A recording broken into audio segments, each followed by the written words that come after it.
உங்களுக்கான இன்றைய பிரபஞ்ச வார்த்தை. ஆறுகள் தண்ணீரை தானே குடிப்பது இல்லை. மரங்கள் பழங்களை தானே உண்பது இல்லை. சூரியன் பிரகாசத்தை தானே வைத்துக் கொள்வதில்லை.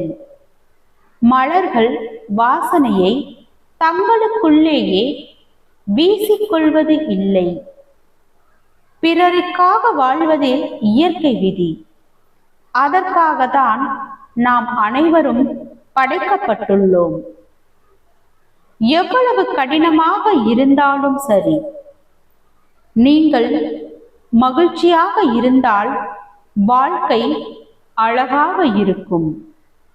ஆனால் உங்களால் பிறர் மகிழ்ச்சி அடைந்தால் உங்கள் வாழ்க்கை மிகவும் அழகாக இருக்கும். வாழ்க வளமுடன்.